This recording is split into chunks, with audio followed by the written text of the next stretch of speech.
மொடக்குறிச்சி சட்டமன்ற தொகுதிக்குட்பட்ட வாக்காள பெருமக்களே, பெரியவர்களே, தாய்மார்களே,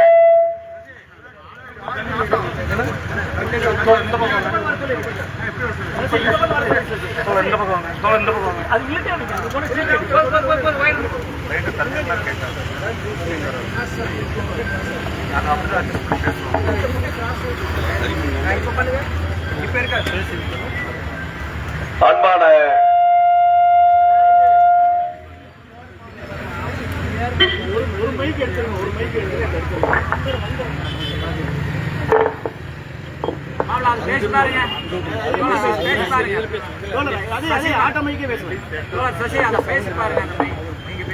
ஹலோ ஹலோ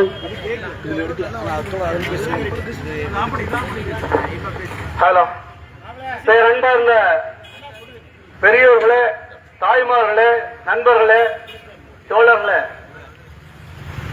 பாசிச பாஜகவை வீழ்த்திட வேண்டும் என வலியுறுத்தி மொடக்குறிச்சி சட்டமன்ற தொகுதியினுடைய மதசார்பற்ற முற்போக்கு கூட்டணியுடைய வேட்பாளர் மரியாதைக்குரிய சா செந்தில்நாதன் அவர்களை ஆதரித்து மே 17 இயக்கத்தினுடைய ஒருங்கிணைப்பாளர் அன்பு தோழர் திருமுருகன் காந்தி அவர்கள் உங்கள் மத்தியிலே பேருரையாற்றுவார்கள்.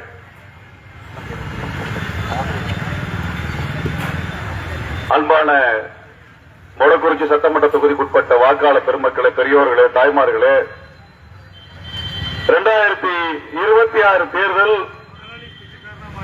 நம்ம இதுவரைக்கும் பார்க்காத ஒரு புது விதமான தேர்தலா வந்திருக்குது.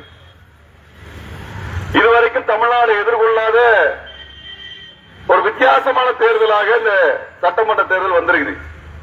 இவ்வளவு காலமும் மாநில கட்சிகளுக்குள்ளாக போட்டி நடந்துட்டு, மாநிலத்தில் இருக்கக்கூடிய தலைவர்கள் காமராஜரா, அறிஞர் அண்ணாவா, அல்லது கலைஞரா, எம்ஜிஆரா, அல்லது ஜெயலலிதா அம்மையாரா என்று மாநிலத்துக்குடைய தலைவர்களோடு இங்கே தேர்தல் என்பது நடந்து வந்தது.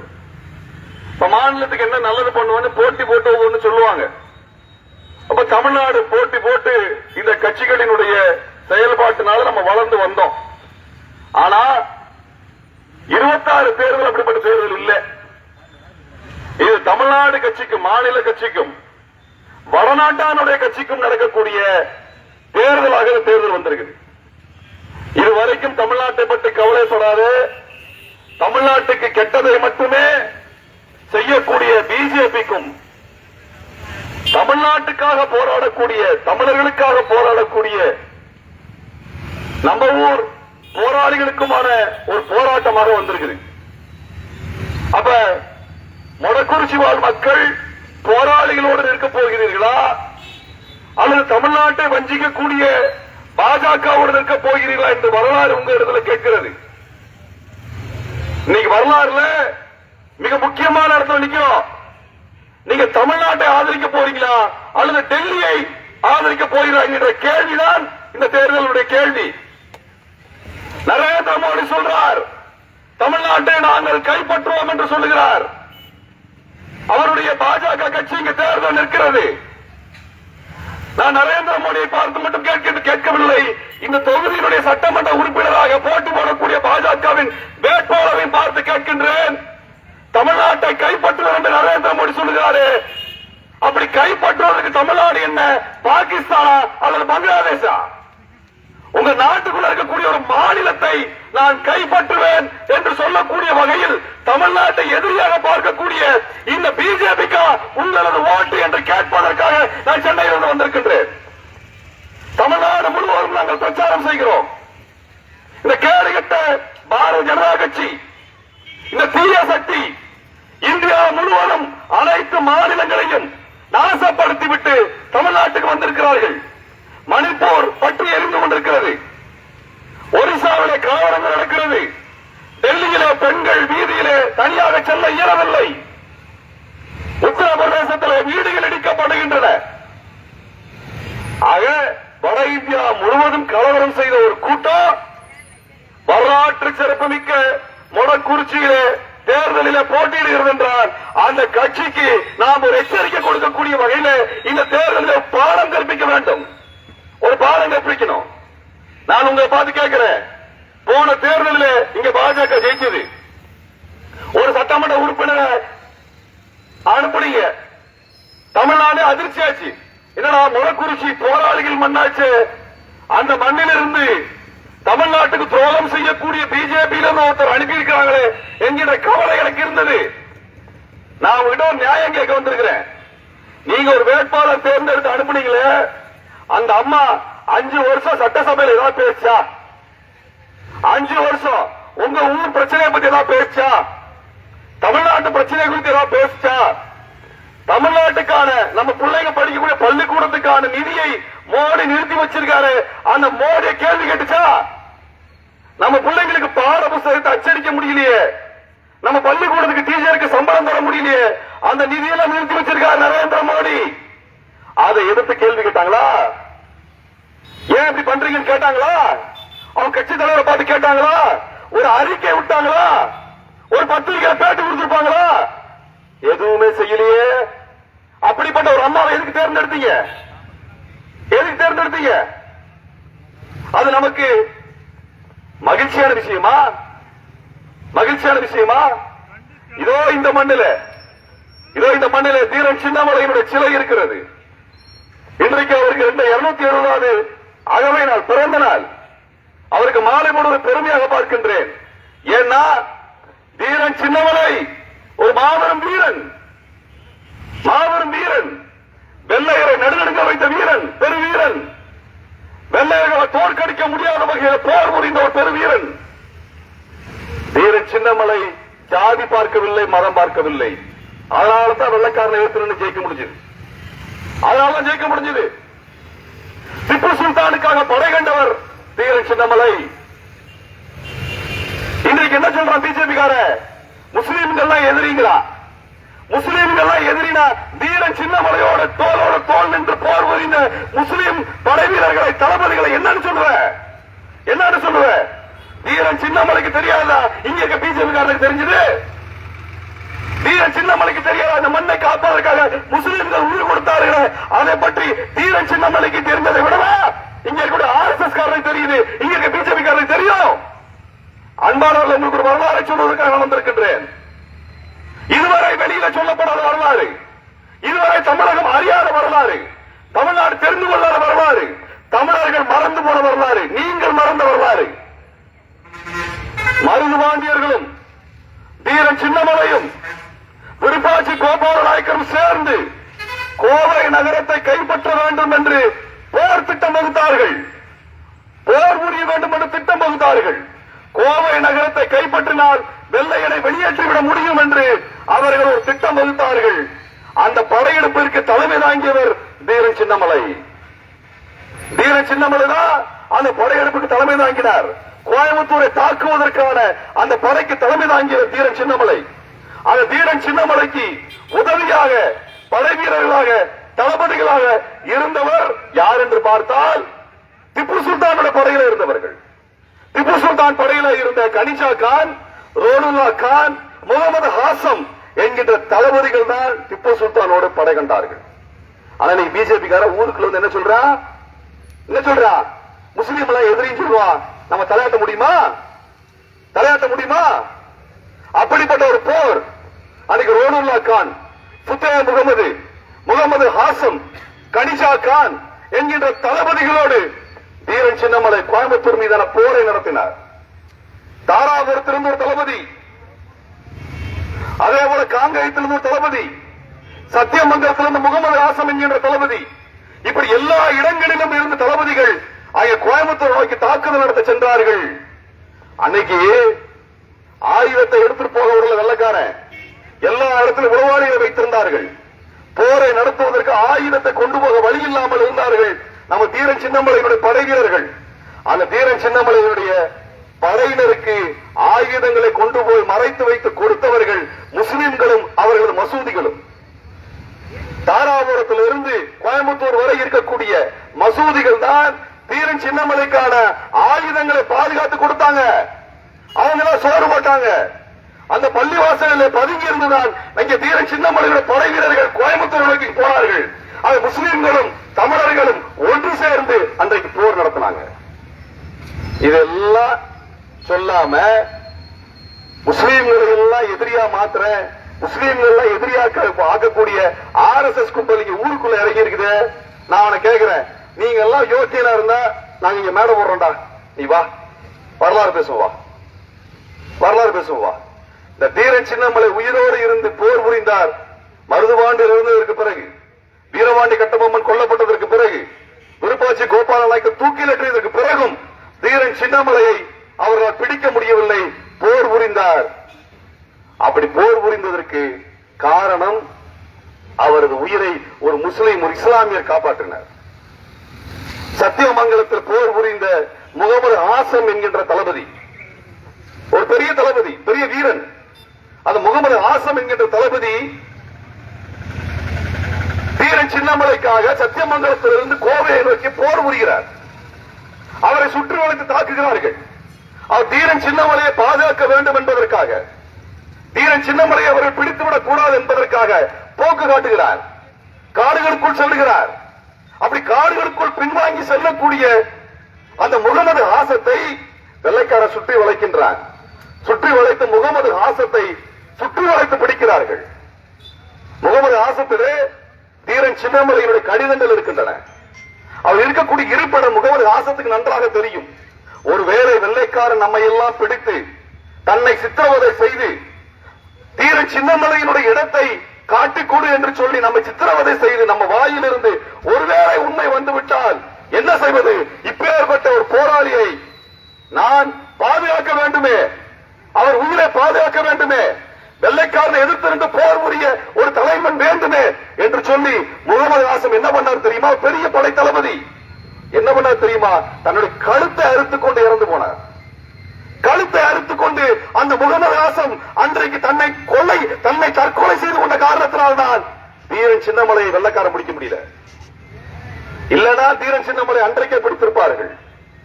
இப்படி முஸ்லிம்கள், இஸ்லாமியர்கள் உயிர் கொடுத்து காப்பாற்றிய பெருவீரன் தீரன் சின்னமலை. ஆனா இன்னைக்கு பிஜேபி காரன் ஊருக்குள்ள வந்து பேசுறான், முஸ்லீம்கள்லாம் வேற, இஸ்லாமியர்கள் வேற, நம்ம எல்லாம் வேற, அவன் சாமி வேற, நம்ம சாமி வேற. முஸ்லீம்கள் பெருக்கெடுத்து போயிட்டாங்க, கலவரம் பண்றது, பள்ளிவாசலை இடிக்கிறது, தர்காவை இடிக்கிறதுன்னு பேசுறானே. தீரன் சின்னமலை பாதுகாத்த முஸ்லீம்களுக்கு துரோகம் செய்வீர்களா? இந்த மண் துரோகம் செய்யுமா? இப்படிப்பட்ட பிஜேபி காரனை, தீரன் சின்னமலை பாதுகாத்த அந்த இஸ்லாமியர்களை, அந்த தளபதிகளை, உயிர் கொடுத்து காப்பாற்றிய அந்த முஸ்லீம்களை நீங்கள் காட்டிக் கொடுப்பீர்களா? அந்த முஸ்லீம்களுக்கு எதிராக இருக்கக்கூடிய பிஜேபிக்கு நீங்கள் வாக்களிப்பீர்களா? தீரன் சின்னமலை பாதுகாத்து உயிர் கொடுத்த முகமது ஆசம், ரோனுல்லா கான், கனிஜா கான், ஃபுத்தே முகமது என்கின்ற தளபதிகள் யார்? யார்? முகமது ஆசம் கழுத்தை எடுத்து இறந்து போனார். ஆனால் கனிஜா கான், ஃபுத்தே முகமது, ரோனுல்லா கான் என்கின்ற தளபதிகளை எல்லாம் வெள்ளைக்காரன் பிடித்துக் கொண்டு போய் தூக்கிலேற்றி படுகொலை செய்தான். ஒருவர் அல்ல, இருவர் அல்ல, 36 முஸ்லிம்கள் தூக்கிலேற்றி படுகொலை செய்யப்பட்டார்கள். அவர்கள் எவரும் தீரன் சின்னமலையை காட்டிக் கொடுக்கவில்லை. யார் காட்டிக் கொடுத்தா உங்களுக்கே தெரியும். எவன் காட்டிக் கொடுத்தான்னு தெரியும். யார் தீரன் சின்னமலையை காட்டிக் கொடுத்தானோ அவன் வம்சம் இன்னைக்கு பிஜேபியாக வந்து நிற்கிறது. அவனுடைய ஆட்கள் RSS காரனாக வந்து நிற்கிறான். அன்றைக்கு முஸ்லிம்கள் எல்லாம் உயிர் கொடுத்து தீரன் சின்னமலையை பாதுகாத்தார்களே, அந்த தீரன் சின்னமலையினுடைய வம்சத்தை காட்டிக் கொடுப்பதற்காக அன்றைக்கு தீரன் சின்னமலை எவன் காட்டிக் கொடுத்தானோ அவனுடைய வம்சாவளியினர் இன்றைக்கு பிஜேபியாக, RSS ஆக தமிழ்நாட்டை காட்டிக் கொடுப்பதற்காக வந்திருக்கிறான். அப்படிப்பட்ட பிஜேபியை நீங்கள் ஆதரிக்க போகிறீர்களா?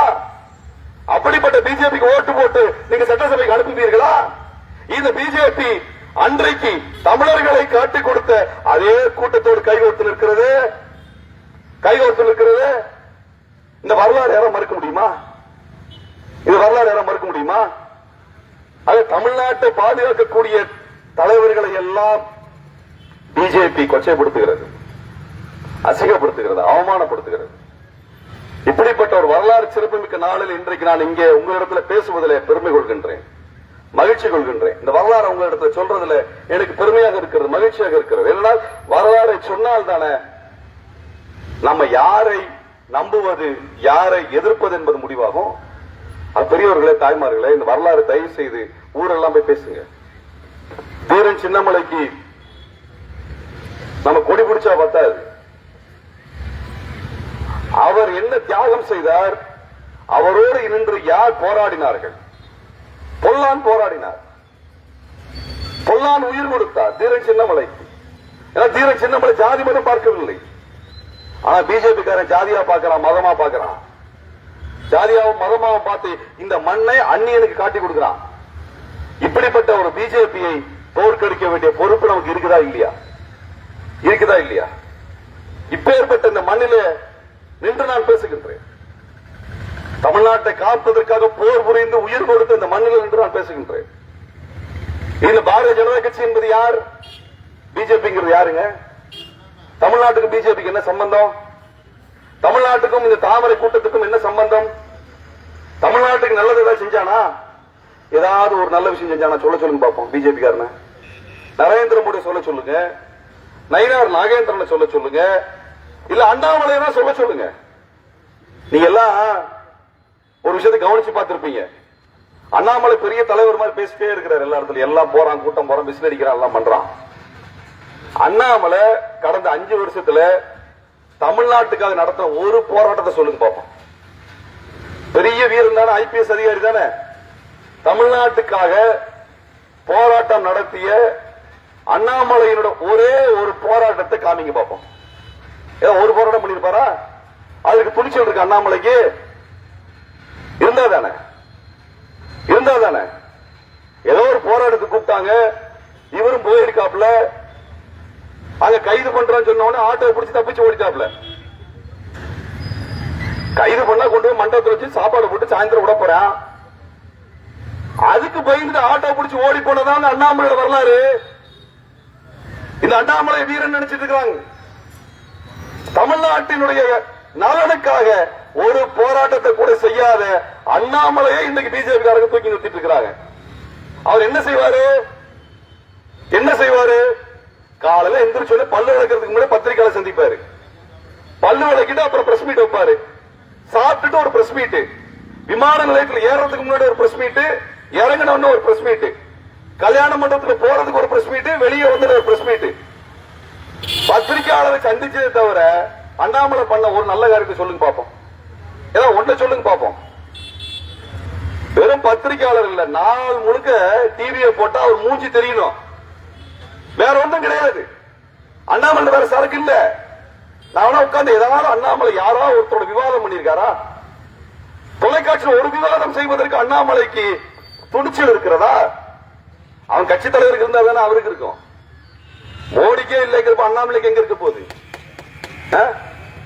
ஒரு விவாதம் பண்ண சொல்லி நீங்க தான் 20,000 புக்கு படிச்சிருக்கேன்னு சொல்றீங்களே சார், நீங்க ஐபிஎஸ் அதிகாரின்னு சொல்றீங்களே சார், 2 லட்சம் கேஸ் போட்டார் கதை விட்டீங்களே சார், 20,000 புஸ்தகத்தை படிச்சாராமா?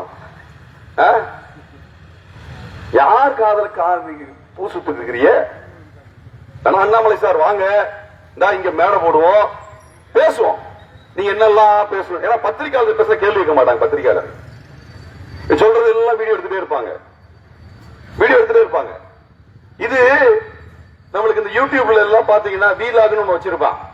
அவன் காலைல எந்திரிச்சதுல இருந்து சாயந்தரம் படுத்துங்கிற வரைக்கும் அப்படியே போயிட்டு இருப்பான். பிக் பாஸ் பாப்பீங்கல்ல, பிக் பாஸ் கதாநாயகன் அண்ணாமலை, வேற ஒண்ணும் கிடையாது. பிக் பாஸ் கதாநாயகன் தான். காலைல இருந்து சாயந்தரம் வரைக்கும் டிவிக்கு மூஞ்சி காமிச்சிட்டு இருக்கிறது. அவர் என்ன பண்றாரு நம்ம பாக்குறதாங்க நம்ம வேலை. தமிழ்நாட்டுக்கு என்ன பண்ணாரு அண்ணாமலை? அதை சொல்லுங்க. தமிழ்நாட்டுக்கு ஏதாவது நல்லது பண்ணாரா? ஒண்ணும் இல்லையே. அவரோட சொல்ல முடியுமா? சொல்ல முடியாது. அன்பானவர்களே, ஒரு விஷயத்தை உங்ககிட்ட சொல்ல வேண்டியிருக்கு. பிஜேபியை வளர்த்து விட்டீங்கன்னா நாளைக்கு நம்ம ஊர்ல இந்த அதிகை pharmacy, Surya bakery, JP bakery, chocolate bakery, dream look, Janani mobile, Selvam cool drinks இதெல்லாம் இருக்காது. இதெல்லாம் சேட்டு பேரா இருக்கும். இதெல்லாம் சேட்டு பேர் வச்சிருப்பாங்க. அந்த செயின், இந்த செயின், அந்த மோத்திலால் செயின், ஜோதிலால் செயின் வச்சிருப்பாங்க. இதெல்லாம் அவங்க கடையா மாறிடும். இது நடக்காதுன்னு நினைக்கிறீங்களா? கோயம்புத்தூர் போய் பாருங்க. கோயம்புத்தூர்ல போய் பாருங்க என்ன நடந்துச்சுன்னு. கோயம்புத்தூர்ல 30 வருஷத்துக்கு முன்னாடி இதே மாதிரிதான் பிஜேபி காரன் வந்தான், RSS காரன் வந்தான். அன்னைக்கு 1/2 ட்ரௌசர் போட்டிருப்பான், நீங்க 3 ட்ரௌசர் போட்டிருக்கான். வேற ஒன்னும் வித்தியாசம் கிடையாது. அவன் வந்து என்ன பண்ணா, இந்த இந்துவோட கடை, அது முஸ்லீமோட கடை, அது கிறிஸ்தவரோட கடை, நம்ம ஊர்ல எப்படி முஸ்லீம் கடை வைக்கலாம், எப்படி கிறிஸ்தவன் கடை வைக்கலாம்னு உசுப்பேத்தி விட்டான். நம்மளுக்கு அறிவு கிட்டு போய் சண்டையை போட்டாங்க. சண்டையை போட்டு பெரிய கலவரமாயி போய் கடையெல்லாம் அடிச்சு நொறுக்கியாச்சு. கலவரம் பெருசாகி போச்சு. 30 வருஷத்துக்கு முன்னாடி நடந்துச்சு. எல்லா கலவரம் அடங்கி ஒடுங்கி ஒரு 2 மாசம் 3 மாசம் கழிச்சு அந்த ஏரியாக்குள்ள போய் பார்த்தா அங்க தமிழங்கடை எதுவுமே இல்ல, இந்து கடையும் இல்ல, முஸ்லீம் கடையும் இல்ல, கிறிஸ்தவ கடையும் இல்ல, எல்லாம் சேட்டு மாறுவாடி கடையா இருக்கு. சேட்டு மாறுவாடி கடையா இருக்குது. நான் பொய் சொல்லலைங்க, அண்ணாமலை மாதிரி. நான் அண்ணாமலை மாதிரி பொய்யெல்லாம் சொல்ல மாட்டேன். நீங்க வேணா போய் கோயம்புத்தூர்ல போய் பாருங்க. ரங்கேகவுடர் வீதியில எவன் கடை வச்சிருக்கிறான், மரக்கடையில் யார் வச்சிருக்கிறா, ஆர்எஸ் புரம் பூமார்க்கல் யார் கடை வச்சிருக்கிறா, இதெல்லாம் போய் பாருங்க. இதெல்லாம் ஒரு கொடுமை என்னன்னா, ரங்கேகவுடர் வீதிங்கிற பழைய வீதி, அங்கதான் ஹோல்சேல் மார்க்கெட் இருக்கும். அதுல ரங்கேகவுடர் வீதி பேர் வச்சிருக்காங்க. அந்த ரங்கேகவுடர் வீதிக்கு ஒரு சேட்டு பேர் வைக்கணும்னு சொல்லிட்டு ராஜஸ்தான்காரன் குஜராத்காரன் சேர்ந்து போராட்டம் பண்ணிட்டு இருக்கான். அந்த போராட்டம் பண்ணக்கூடிய அம்மாவை கொண்டு வந்து கவுன்சிலருக்கு வேட்பாளராக எடப்பாடியார் நிறுத்துறாரு. எடப்பாடியார் நிறுத்துறாரு. ரங்கேகவுடர் வீதி வேண்டாமாமா, அங்க வந்து சேட்டு பேர் வைக்கணுமாமா அந்த தெருவுக்கு. இதாங்க லட்சணம். நம்ம ஊர்ல நம்ம ஆளுங்க பேர்ல வீதியே இருக்கக்கூடாது, ஏதோ குஜராத்துக்காரன் வீதி அவன் பேரை வைக்கணும்னு சொல்லி நம்ம ஊர்ல போராட்டம் நடத்திட்டு இருக்கிறான். அந்த ஆளை கூட்டு வந்து கவுன்சிலர் சீட்டுக்கு இடம் கொடுத்திருக்கிறாரு நம்ம எடப்பாடியார். எங்க விளங்குறது? எங்க விளங்கும்? எப்படி உருப்படுறது நாடு? அதான் சொல்றோம் அன்பானவர்களை, இவங்க எல்லாம் விட்டோம்னா நாடு நாசமா போயிடும். டிஎன்பிஎஸ்சின்னு ஒரு பரீட்சை எழுதுற அரசாங்க வேலைக்கு பரீட்சை எழுதக்கூடிய நுழைவுத் தேர்வு இருக்கு. உங்களுக்கு எல்லாருக்கும் தெரியும் தமிழ்நாடு அரசாங்கத்துல. அது தமிழ்நாட்டில் இருக்க பிள்ளைங்க எல்லாம் படிச்சு அரசாங்க வேலைக்கு போறதுக்கு இருக்கிறதா டிஎன்பிஎஸ்சி. அந்த டிஎன்பிஎஸ்சில தமிழ்நாட்டுக்கார மட்டும் இல்ல, யார் வேணா எழுதுறான்னு சட்டத்தை மாத்துனது யாருன்னா எடப்பாடியார் தான் மாத்தினார். எடப்பாடியார் தான் மாத்தினாரு. எடப்பாடியார் என்ன சொல்றாரு? மத்திய அரசாங்கத்தை சண்டையா போட்டு எப்படி நல்லது பண்ண முடியுன்றாரு. நான் எடப்பாடியார் பார்த்து கேட்கிறேன், நீங்க தான் 4 வருஷம் பிஜேபிக்கு அடிமையாவே நின்று ஆட்சி பண்ணீங்களே, நீங்க பண்ண ஒரு நல்ல திட்டத்தை சொல்லுங்க சார். ஒரு நல்ல திட்டம் பிஜேபியோட சேர்ந்து நின்று கொண்டு நல்ல திட்டத்தை சொல்லுங்க. நீங்க நல்லதா நினைக்கலாம், பிஜேபி விட மாட்டான்ல. பிஜேபி விடுவானா? அன்பானவர்களே, இப்படிப்பட்ட நிலைமை நான் இரவு முழுக்க பேசலாம் என்ன நடக்குதுன்னு சொல்லி. இப்படி ஒரு மோசமான ஒரு சூழல்ல தேர்தல் எதிர்கொள்றோம். மொடக்குறிச்சியில இருந்து ஒரு நல்ல வேட்பாளர் சட்டமன்றத்துக்கு வரணும்னால் அது நமது தோழர் செந்தில்நாதன் அவர்கள் தான் சரியான வேட்பாளராக இருப்பார். வாய் பேசாத ஒருத்தர் எதுக்கு அனுப்ப போறீங்க? போன தடவை அப்படிதான் அனுப்பிவிட்டீங்க பிஜேபியில இருந்து. அந்த அம்மா உங்களுக்கும் நல்லது பண்ணல, தமிழ்நாட்டுக்கும் நல்லது பண்ணல. அப்படி ஒரு தொகுதி ஒண்ணு இருந்துதானே அவனுக்கும் தெரியல. ஆனா மொடக்குறிச்சியில ஒரு வீரம் மிகுந்த ஒரு தேர்தலை 1996 நீங்க நடத்தினீங்க. 1066 வேட்பாளர்கள் அன்னைக்கு தேர்தல் நின்னாங்க. மொடக்குறிச்சியோட வரலாறு, இந்தியாவோட வரலாறு. அதிகமான வேட்பாளர்கள் போட்டி போட்டு விவசாயிகள் பிரச்சனையை இந்திய அளவில் எடுத்து சென்ற தொகுதி மொடக்குறிச்சி. அந்த பெரும் மொடக்குறிச்சிக்கு இருக்குது. 33 கோரிக்கைகளை முன்வைத்து 1066 வேட்பாளர்கள் களத்தில் இறங்கி மொடக்குறிச்சி வரலாறு படைத்தது. அன்றைக்கு அந்த தீர்மானங்கள், அந்த கோரிக்கைகளை எல்லாம் நடைமுறை காட்டுகிறேன், செய்கிறேன் என்று சொல்லி மரியாதைக்குரிய அம்மா போராளி சுப்புலட்சுமி ஜெகதீசன் அவர்கள் இங்கே பெருவெற்றி பெற்றார்கள். எதிரில் நின்று அதிமுக டெபாசிட் இழந்து போனது. இது வரலாறு, உங்க ஊர் வரலாறுங்க.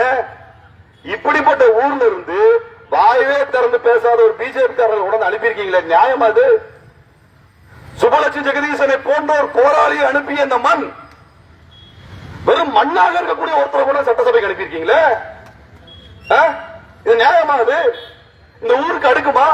நம்ம மரியாதைக்கு இது தகுதியானதா என்று நீங்கள் யோசிக்க வேண்டும். அதனால்தான் இந்த தொகுதிக்கு ஒரு சரியான வேட்பாளரை நிறுத்த வேண்டும் என்று தமிழ்நாட்டினுடைய போராட்ட களத்தில் இருக்கக்கூடிய முன்னணியில் இருக்கக்கூடிய ஐயா வைகோ அவர்கள் செந்தில்நாதன் என்கின்ற போராளியை, மக்களுக்காக நேசிக்கக்கூடிய ஒருத்தரை, ஒரு செயல் வீரரை இங்க வெற்றி வேட்பாளர் நிறுத்தியிருக்கிறாங்க. செந்தில்நாதன் போன்ற ஒரு போராளி அனுப்ப போறீங்களா, அல்லது இந்தியா முழுக்க கலவரம் பண்ணக்கூடிய ஒரு பொறுக்கி கட்சியிலிருந்து ஒருத்தர் அனுப்ப போறீங்களா? அந்த வேட்பாளர் நல்லவளா இருக்கலாம், நான் அவளை பத்தி எதுவும் சொல்லல. நீங்க அவளை பார்த்து கேட்கணும். பிஜேபி வேட்பாளரை பார்த்து உங்களுக்கு கேட்கறதுக்கு ஒரு கேள்வி இருக்கு. ஏமா நல்லவங்களா இருக்கிறீங்களே, எதுக்கு இந்த தேர்தல் கட்சியில இருக்கீங்கன்னு கேளுங்க தயவு செஞ்சு. நல்லவங்களா இருக்கிறீங்களே, ஒரு நல்ல கட்சியில இருக்க வேண்டாமா? தமிழ்நாட்டில் இல்லாத கட்சியா? போய் பிஜேபியோட பண்ணிக்கிறது. பிஜேபி போய் நிக்கிறது. டெல்லியில ரேப் பண்றா, மணிப்பூர்ல ரேப் பண்றா, வீடெல்லாம் கொளுத்துறா, வீட்டை இடிக்கிறான் புல்டோசர் வச்சு. வடநாடு முழுக்க ஒரே காவலமா இருக்குது. அப்படிப்பட்ட ஒரு ஆட்சி நம்மளுக்கு தேவையா? அப்படிப்பட்ட ஆட்சி நம்மளுக்கு தேவையா? யோசிச்சு பாருங்க அன்பானவர்களே. நம்மளோட வியாபாரத்தை, தொழிலை எல்லாம் வடநாட்டாண்ட இழந்துட்டு இருக்கோம்.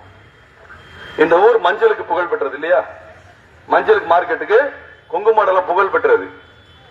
மஞ்சள் மார்க்கெட்டை யார் கட்டுப்படுத்துறான்? ஈரோட்ல தமிழனா கட்டுப்படுத்துறான்? மார்வாடி கட்டுப்படுத்திட்டு இருக்கிறான். சேட்டு மார்வாடி கையில ஈரோட்டினுடைய மஞ்சள் மார்க்கெட் இருக்குது. இந்த லட்சணத்துல நம்ம இவங்கள ஓட்டு போட்டு இவங்க அதிகாரத்துக்கு அனுப்புனா நாடு என்னத்துக்காரு? திருப்பூர் கம்பெனி சேட்டு மார்வாடிக்கு போயிருச்சு. கோயம்புத்தூர் மார்க்கெட்டு சேட்டு மார்வாடிக்கு போயிருச்சு.